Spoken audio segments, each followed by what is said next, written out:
La ville de Fès, au Maroc, est la troisième en importance avec une population qui approche le million. Au cœur de la ville moderne se trouve la ville ancienne, la Médina. 12 000 personnes vivent à l'intérieur des remparts de la Médina, qui est la plus grande cité médiévale du monde islamique. Fondée au début du IXe siècle, la Médina de Fès recense 14 000 constructions pour la plupart datant des XIVe et XVe siècles. Durant les 30 dernières années, les habitants de la Médina ont déserté la vieille ville pour aller s'installer dans des constructions modernes. La Médina de Fès connaissait alors un fort déclin culturel et économique. Le capital historique dont fait partie les plus vieilles tanneries du monde était laissé à l'abandon. L'espoir allait naître en 1991, quand le gouvernement marocain, sous la pression d'Abdelatif El Hadjami, professeur d'architecture, créait l'ADER, l'Agence pour le développement et la réhabilitation de la ville de Fès. Sous la direction du professeur El Hadjami, l'ADER a déjà restauré 2000 maisons et monuments. Abdelatif El Hadjami est notre heritage hero pour la ville de Fès.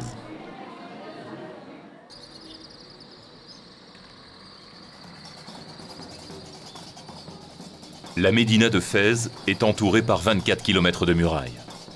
Ce moyen de défense a garanti l'indépendance de la ville durant plus de 12 siècles. Abdelatif El Hadjami et l'ADER ont compris que s'ils voulaient sauver la Médina, il leur fallait d'abord rechercher comment elle a pu prospérer durant si longtemps. La Médina est la quintessence de la civilisation islamique. Quand on essaie de ramasser tout ça, de réunir tout ça et d'avoir une image cohérente, nous découvrons une civilisation qui est extrêmement intéressante et nous découvrons que nous ne connaissons pas encore suffisamment ce secret et qu'il faudra les connaître de manière à pouvoir voir comment on peut faire revivre cette civilisation. Lorsqu'Abdelatif et l'ADER ont débuté leur travail, environ un tiers des 9000 maisons d'habitation de la Médina étaient en très mauvais état. Certaines menaçaient de s'effondrer sur leurs habitants. Si l'on voulait maintenir une communauté dans la Médina, cela exigeait un programme de rénovation à long terme. C'était la condition pour freiner l'exode tout en conservant à la Médina son caractère antique. Là, nous nous trouvons dans une maison traditionnelle, très ancienne, certainement pour plus de 200-300 ans, et qui a été très dégradée, qui comporte deux familles très pauvres. Et ces familles-là vivaient vraiment en danger. La dame qui est avec nous là s'est fait un petit peu basculer par un plancher, donc il ne fallait pas laisser la maison dans cet état-là. On habite ici, regardez, en premier étage, comme vous voyez là, il y a la maison.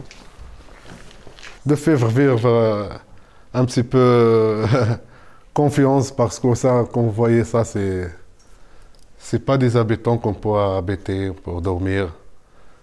Ces 2 journées-là, il y a beaucoup de pluie, on ne dort pas, en train de penser va tomber maintenant, après.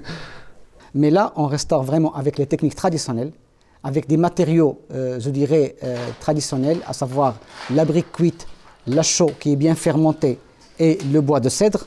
Ça, on ne lésine pas sur les moyens pour restaurer de cette manière-là. Maintenant, ça commence à reprendre la jeunesse. Il commence à reprendre sa jeunesse encore. L'ADER couvre la moitié des frais de restauration des habitations privées. Si les propriétaires ne peuvent payer la différence, l'ADER prend alors en charge le 100%. Simultanément à la restauration des maisons d'habitation, l'ADER a réhabilité les bâtiments publics historiques de la Médina. Pour Abdelatif, il était important de rendre aux habitants de Fès la fierté de leur héritage.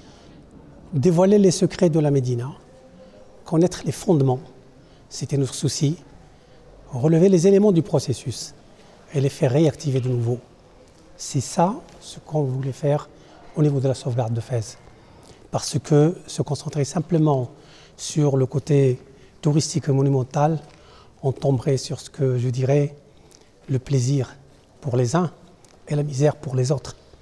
Donc, essayer d'aller au fond de manière à ce que l'on puisse faire un développement sur une base culturelle et environnementale. Tous les équipements historiques et traditionnels sont encore utilisés par cette population, ce qui leur donne cette durabilité dans le temps. Voici le fondouk de Nadjarin, le caravansérail des marchands de bois, en usage depuis le Moyen-Âge. Aujourd'hui, le fondouk a été restauré et il abrite le musée des métiers du bois. Nous utilisons ici le mot de fundouk, c'est-à-dire, en traduisant littéralement, fundouk, cela veut dire hôtel, hôtellerie du Moyen-Âge. Et ce bâtiment a été construit au XVIIIe siècle, aux environs de 1720 à peu près, à l'époque d'un des grands sultans du Maroc, qui s'appelle Moulay Ismaïl. La Médina de Fès abrite également quelques-unes des plus anciennes et des plus belles universités du monde islamique. Les médersas, c'est des extensions de l'université pour lesquelles qui sont destinées à faire habiter les étudiants et en même temps être une spécialité donnée de cette université. Et le madrasa Attarin, là où on se trouve maintenant, c'est pratiquement l'une des pièces les plus belles de notre architecture au Maroc. M. Hajjami, c'est quelqu'un qui a marqué profondément ce projet par son engagement, par son dévouement à cette question des villes historiques. Et on peut considérer que c'est l'une des personnes les plus spécialisées dans les questions de développement des villes historiques au niveau du monde arabo-musulman.